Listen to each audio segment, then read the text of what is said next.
Welcome to our journey through history, where we explore the lives of fascinating figures who shaped the world. Today, we delve into the story of two legendary warriors from different eras and regions, Emperor Commodus of Rome and William Wallace of Scotland. Today, we delve into the story of two legendary warriors from different eras and regions, Emperor Commodus of Rome and William Wallace of Scotland. The Roman Empire, a vast tapestry of power, ambition and intrigue. At its heart for a time stood Emperor Commodus. Unlike his predecessors, Commodus harbored an unusual fascination. He yearned for the roar of the crowd, the clash of steel, and the thrill of gladiatorial combat. This was no passing fancy. It was an obsession that would come to define his reign. Traditional emperors saw themselves as gods among men. They were strategists, lawmakers, and conquerors.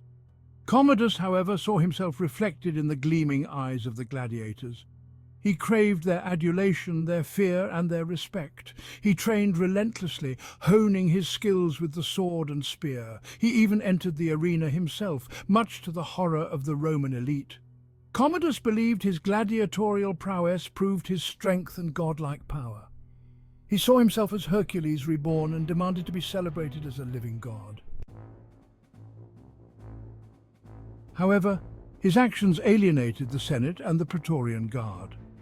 They saw his behavior as a betrayal of his imperial duties. His obsession with the arena, they believed, distracted him from matters of state and threatened the stability of the empire. Commodus's reign was a stark departure from the norm. His fascination with the gladiatorial games was more than a personal quirk. It was a symptom of his deep-seated need for validation and his detachment from the realities of power. His actions ultimately set in motion a chain of events that would lead to his downfall. Conspiracy whispers began in the darkened corridors of the palace. Conspirators fueled by fear and resentment plotted against Commodus. They saw his erratic behavior and obsession with the arena as a threat to the empire. In 192 AD, the plot came to a head. Commodus, weakened by his excesses and oblivious to the danger he was in, was assassinated by Narcissus, a wrestler who was once a close confidant. The emperor's death sent shockwaves through the Roman world, marking the end of the Nerva-Antonine dynasty, a period of relative peace and prosperity that had lasted for nearly a century. Commodus's reign and assassination serve as a cautionary tale about the perils of unchecked power and the corrupting influence of hubris. But across the centuries and miles away, another figure rose to challenge an empire: William Wallace of Scotland. William Wallace, a Scottish knight, became a symbol of resistance against English rule. Driven by a fierce love for his homeland, Wallace emerged as a key figure in the wars of Scottish independence. In 1297, Wallace's name became etched in legend on the battlefield of Stirling Bridge.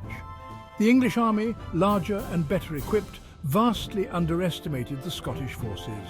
Wallace, a brilliant tactician, used the terrain to his advantage, luring the English into a deadly trap. The Scottish victory at Stirling Bridge was a humiliating blow to English pride and a testament to Wallace's military genius. Wallace's victory sent shockwaves through Scotland and England. It was a beacon of hope for the Scottish people, proving that English dominance could be challenged. He became a symbol of Scottish resistance, a rallying point for those who refused to bow to English rule. Wallace's military successes were short-lived. The English, hungry for revenge, regrouped and returned to Scotland with a vengeance. Yet Wallace's impact on the Scottish psyche was profound. He had ignited a firestorm of national pride that would continue to burn long after his death. His name became synonymous with Scottish resistance. Two leaders, two legacies. Commodus and Wallace, forever remembered in history. Commodus, the emperor who yearned to be a gladiator, and Wallace, the knight who became a symbol of resistance. Their stories remind us of the fragility of power, the perils of hubris, and the enduring impact of true leadership. Thank you for joining us. If you enjoyed this video, don't forget to like, comment and subscribe for more captivating stories from history. Until next time, stay curious.